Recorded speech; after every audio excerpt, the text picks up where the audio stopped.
പ്രിയപ്പെട്ട സുഹൃത്തുക്കളെ, പിണറായി സർക്കാർ വികസനത്തിൻ്റെ മേഖലയിൽ വലിയ തോതിലുള്ള മുൻതൂക്കമുണ്ടാക്കി എന്നുള്ള നിലയിൽ പ്രചണ്ഡമായിട്ടുള്ള പ്രചരണങ്ങൾ ഇപ്പോൾ നടത്തിക്കൊണ്ടിരിക്കുകയാണ്. നമുക്കറിയാം, ഏതാണ്ട് 1-2 മാസത്തിന് ശേഷം വരാൻ പോകുന്ന തെരഞ്ഞെടുപ്പിൽ അവരേറ്റവും വലിയ ഒരു വജ്രായുധമായി ഉയർത്തി കാണിക്കുന്നത് വികസനത്തിൻ്റെ മേഖലയിൽ അവർ നേടിയിട്ടുള്ള നേട്ടങ്ങളാണ്.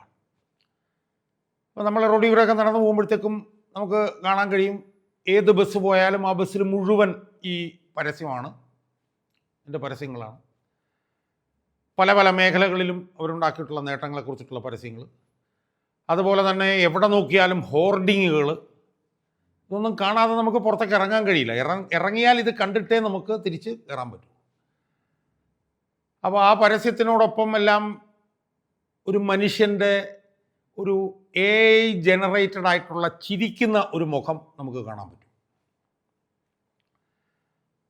അപ്പം അത് AI ജനറേറ്റഡ് ആണ് എന്നുള്ളത് നമുക്ക് കാണാൻ പറ്റും.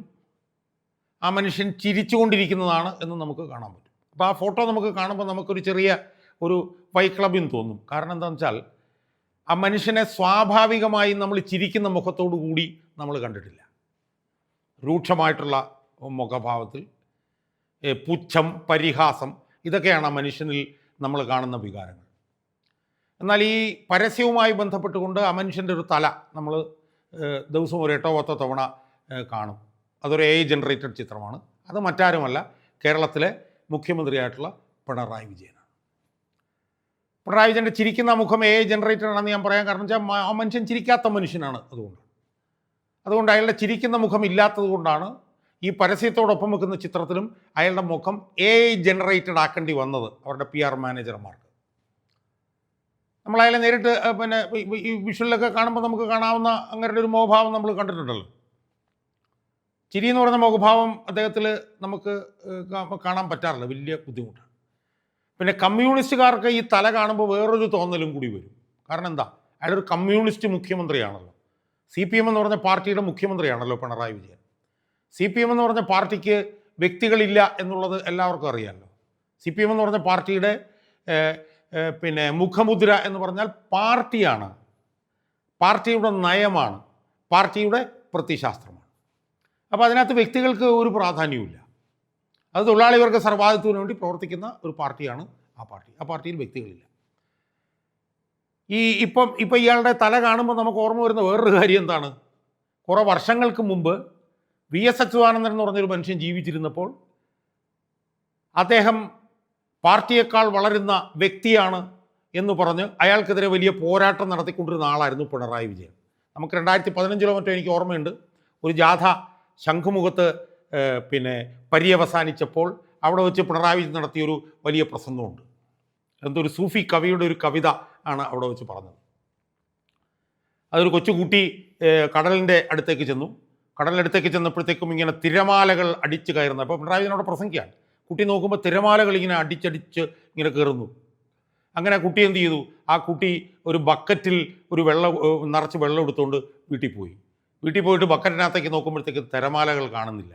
അപ്പോൾ കുട്ടി അച്ഛനോട് ചോദിച്ചു, അച്ഛാ ഇതെന്താണ് ഈ ബക്കറ്റിനകത്ത് തിരമാല കാണാത്തതെന്ന് ചോദിച്ചപ്പോൾ ആ അച്ഛൻ ഈ കുട്ടിയോട് പറഞ്ഞു, മകളെ, ഈ നദിയുടെ മാർത്തടത്തോടൊപ്പം ചേർന്ന് കിടന്നാൽ മാത്രമേ തിരമാലകൾ ഉണ്ടാവൂ എന്ന് അച്ഛൻ മകളോട് പറഞ്ഞു. എന്ന് പറഞ്ഞു കഴിഞ്ഞാൽ VS അച്യുതാനന്ദൻ അങ്ങനെ സ്വന്തമായിട്ട് ഒറ്റയ്ക്ക് വളരാനൊന്നും ശ്രമിക്കേണ്ട. VS അച്യുതാനന്ദൻ വളരുന്നത് പാർട്ടി എന്ന ഈ കടലിനോട്, നദിയോടല്ല കടലിനോട് ചേർന്നത്, കടലിൻ്റെ മാർത്തടത്തിൽ കിടന്നതുകൊണ്ടാണ് VS അച്യുതാനന്ദൻ വളർന്നത് എന്നും പാർട്ടിയാണ് വലുതെന്നും വ്യക്തിയല്ല വലുതെന്നും ശംഖുമുഖത്ത് വെച്ച് വലിയൊരു പ്രസംഗത്തിൽ VS അച്യുതാനന്ദനെ ഓർമ്മിപ്പിച്ച അതേ ആളുടെ തല കാണാതെ, അല്ലെങ്കിൽ അതേ ആളുടെ AI ജനറേറ്റഡ് ചിരിക്കുന്ന മുഖം കാണാതെ, ഒരു 12 പ്രാവശ്യം കാണാതെ റോഡിൽ കൂടെ നടന്നു പോകുന്ന ആർക്കെങ്കിലും വീട്ടിൽ കയറാൻ പറ്റുമോ? അതും കൂടി നമുക്ക് നമ്മുടെ മനസ്സിലേക്ക് വരും. ഞാനത് ആനുഷംഗികമായി എന്ന് സൂചിപ്പിച്ചതേ ഉള്ളൂ. ഇനി വിഷയത്തിലേക്ക് നമുക്ക് കിടക്കാം. സുഹൃത്തുക്കളെ, കിഫ്ബി എന്ന് പറഞ്ഞിട്ടുള്ള ഒരു സംവിധാനം, അതാണല്ലോ വികസന പ്രവർത്തനം ഇപ്പോൾ കേരളത്തിൽ വ്യാപകമായി കോടികളുടെ നടത്തിക്കൊണ്ടിരിക്കുന്നത്.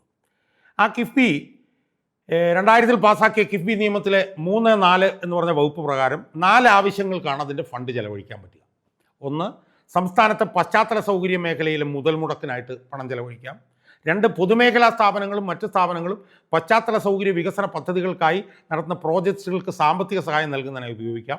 3, കിഫ്ബിക്കായി വിഭവങ്ങൾ സമാഹരിക്കുന്നതിനായി ഉപയോഗിച്ച ബോണ്ടുകളും ഡിബഞ്ചറുകളും തിരിച്ചു പിടിക്കാനായി ഉപയോഗിക്കാം. 4, സ്കീമിൽ പറയുന്ന മറ്റെന്തെങ്കിലും ആവശ്യത്തിനായി ഉപയോഗിക്കാം. ഈ 4 കാര്യങ്ങൾക്ക് വേണ്ടിയിട്ടാണ് കിഫ്ബിയുടെ ഫണ്ട് ഉപയോഗിക്കുക. ആ ഫണ്ട് യഥാർത്ഥത്തിൽ 9.5% പലിശയ്ക്ക് വിപണിയിൽ നിന്ന് എടുക്കുന്നതാണ് ആ ഫണ്ട്. അതിന് ഗവൺമെൻറ് ഗ്യാരണ്ടി ഉണ്ട്.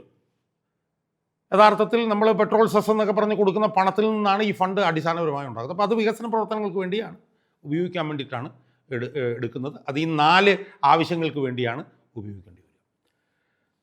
സുഹൃത്തുക്കളെ, അതുമായി ബന്ധപ്പെട്ടുകൊണ്ട് 2017 മറ്റോ റോജി ജോൺ എന്ന് പറഞ്ഞ MLAക്ക് സർക്കാർ നിയമസഭയിൽ ഒരു മറുപടി കൊടുത്തു. ആ മറുപടിയിൽ 2017-18 മുതൽ 2024-25 സെപ്റ്റംബർ വരെ ഈ കിഫ്ബിയിൽ നിന്ന് എത്ര പണം ഈ പരസ്യത്തിനുമൊക്കെയായി ബന്ധപ്പെട്ടുകൊണ്ട് ചെലവഴിച്ചിട്ടുണ്ട് എന്നുള്ളതിൻ്റെ രേഖയാണ്. സുഹൃത്തുക്കൾ, ആ രേഖ നോക്കിയപ്പോൾ ഞാൻ യഥാർത്ഥത്തിൽ ഞെട്ടിപ്പോയി. എന്താണെന്നറിയോ, അതിൽ ഒരുപാട് 100 കോടിയിലധികം രൂപ ഈ പരസ്യത്തിനായിട്ട് കഴിഞ്ഞ 5-6 വർഷത്തിനിടയിൽ ഉപയോഗിച്ച കണക്കാണ് അതിനകത്ത് വന്നിട്ടുള്ളത്. പരസ്യത്തിനായിട്ട് കിഫ്ബി ഉപയോഗിക്കാൻ പാടില്ല എന്നൊന്നുമില്ല, കാരണം അവരുടെ വികസന പ്രവർത്തനങ്ങൾ നടത്തുന്നത് പരസ്യത്തിലൂടെ അറിയിക്കണമല്ലോ. പക്ഷേ ഏറ്റവും ഞെട്ടിക്കുന്ന വസ്തുത എന്താണെന്നറിയോ, ഏതാണ്ട് ഒരു 2 ഡസനോളം വ്യക്തികൾക്ക്, ഇൻഡിവിജ്വൽസിന് ഏതാണ്ട് ഒരു 10 കോടിയോളം രൂപ ഈ കിഫ്ബി കൊടുത്തിരിക്കുന്നു. അതിൻ്റെ യുക്തി എന്താണ്? എത്ര ആലോചിച്ചിട്ടും മനസ്സിലാവുന്നില്ല. വ്യക്തികൾക്ക് എങ്ങനെയാണ് പണം കൊടുക്കാൻ പറ്റുക കിഫ്ബിക്ക്? കിഫ്ബി എന്ന് പറഞ്ഞാൽ ഒരു പൊതു ഫണ്ടല്ലേ? അത് നമ്മുടെ നികുതി പണം ഉപയോഗിച്ച് 9.5% പലിശയ്ക്ക് വിപണിയിൽ നിന്ന് എടുക്കുന്ന ഫണ്ടല്ലേ കിഫ്ബിയുടെ ഫണ്ട്? അത് പൊതു ഫണ്ടല്ലേ? ആ പൊതു ഫണ്ടിൽ നിന്ന് എങ്ങനെയാണ് വ്യക്തികൾക്ക് പണം കൊടുക്കാൻ പറ്റുക? എന്നാൽ വ്യക്തികൾക്ക് ഏതാണ്ട് 10 കോടി രൂപയോളം കൊടുത്തിരിക്കുന്നു. ഞെട്ടിപ്പോയി. ഇപ്പോൾ ഉദാഹരണത്തിന് BG തിലകൻ എന്ന് പറഞ്ഞൊരു വ്യക്തിക്ക് 1,10,76,595 രൂപ. ഒരു വ്യക്തി തിലകൻ ആരാണ്? ഒരു പിടിയില്ല. രാധാകൃഷ്ണൻ S, അയാൾക്ക് 1,03,37,000 രൂപ. സുരേഷ് D എന്ന് പറഞ്ഞ ഒരാൾക്ക് 1,45,00,000 രൂപ. V വിജയകുമാർ എന്ന് പറയുന്ന ആൾക്ക് 1,63,00,000 രൂപ. പിന്നെ 88 ലക്ഷം രൂപ, 53 ലക്ഷം രൂപ എന്നൊക്കെ പറഞ്ഞ് വ്യക്തികൾക്ക് ഈ കിഫ്ബി ഫണ്ട് എന്ന് പറഞ്ഞ പൊതു ഫണ്ടിൽ നിന്ന് ഏതാണ്ട് 5-6 വർഷത്തിനുള്ളിൽ 10 കോടി രൂപ ഈ ഭരണകൂടം എടുത്തിട്ട് കൊടുത്തിരിക്കുകയാണ്. സുഹൃത്തുക്കൾ, ഒന്ന് ആലോചിച്ച് നോക്കുക. എത്ര ഭീകരമായിട്ടുള്ള പേരും കൊള്ളയാണ് ഈ നടക്കുന്നത്.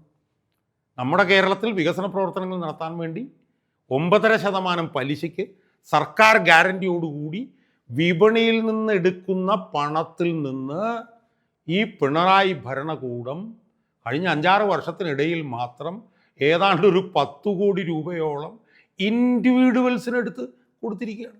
ഇതിനകത്ത് നോക്കുമ്പോൾ ഞാൻ നോക്കിയപ്പോൾ B ജയചന്ദ്രൻ എന്ന് പറഞ്ഞ ഒരാളെ കണ്ടു. B ജയചന്ദ്രൻ എന്ന് പറഞ്ഞ ആളെ കണ്ടപ്പോഴത്തേക്ക് ഞാൻ പെട്ടെന്ന് ആലോചിച്ച് നോക്കിയപ്പോഴത്തേക്കും ഈ ചാനൽ ചർച്ചയിലൊക്കെ വന്നിട്ട് CPM-ന് അനുകൂലമായി സംസാരിക്കുന്ന ഒരു വെള്ളത്താടിക്കാരനുണ്ട്, B ജയചന്ദ്രൻ. അയാൾക്ക് 3 ലക്ഷം രൂപ കൊടുത്തിരിക്കുന്നു. ആലോചിച്ച് നോക്ക്. പിന്നെ അൻസാർ എന്ന് പറഞ്ഞ ഒരാൾക്ക് 53 ലക്ഷം രൂപ, അക്ഷയ് എന്ന് പറഞ്ഞ ഒരാൾക്ക് 24 ലക്ഷം രൂപ, ശരത് എന്ന് പറഞ്ഞ ഒരാൾക്ക് 14 ലക്ഷം രൂപ.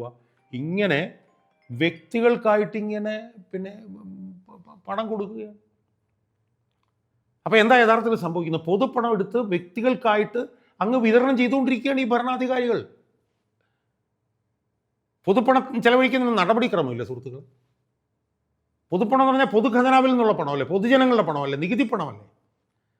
അത് പൊതു ഫണ്ടിൽ നിന്ന് ചെലവഴിക്കുമ്പം അതിന് ടെൻഡർ പിന്നെ എന്നൊക്കെ പറഞ്ഞിട്ടുള്ള ചില നടപടിക്രമങ്ങൾ, ആ നടപടിക്രമങ്ങളൊന്നും പാലിക്കാതെ പണം എടുത്ത് ആളുകൾക്കങ്ങ് സൗകര്യം പോലെ വിതരണം ചെയ്യുക, കോടികൾ വിതരണം ചെയ്യുക. ഇതാണ് ഇവിടെ നടന്നുകൊണ്ടിരിക്കുന്നതെന്ന് നമ്മൾ കാണണം. ഈ സർക്കാർ അധികാരത്തിൽ നിന്ന് പോകുന്നതിന് മുമ്പേ ഖജനാവിൽ നിന്നുള്ള പണം എടുത്ത് തോന്നിയപടി, തോന്നിയ പോലെ, തോന്നിയ വാസം ചെലവഴിച്ചു കൊണ്ടിരിക്കുകയാണ്. ഇതിനെതിരായിട്ട് നമുക്കിതിനെ തടയാനൊരു വഴിയേ ഉള്ളൂ. വഴിയെന്ന് പറഞ്ഞാൽ അടുത്ത തെരഞ്ഞെടുപ്പിൽ വോട്ട് ചെയ്ത് ഈ കൊള്ള സംഘത്തിനെ പുറത്താക്കുക എന്നുള്ളത് മാത്രമേ നമ്മുടെ മുന്നിലൊരു വഴിയുള്ളൂ. അതിനൊരു വജ്രായുധമാണ് നമുക്ക് കിട്ടിയിരിക്കുന്ന തെരഞ്ഞെടുപ്പ് എന്നുള്ളത് കൊണ്ട് ആ തെരഞ്ഞെടുപ്പിൽ ഈ കൊള്ള സംഘത്തിനെ പുറത്താക്കാൻ വേണ്ടിയിട്ടുള്ള ശ്രമങ്ങളിൽ ജനങ്ങളാകെ വ്യാപൃതരാവണം എന്നാണ് എനിക്ക് സൂചിപ്പിക്കുന്നത്.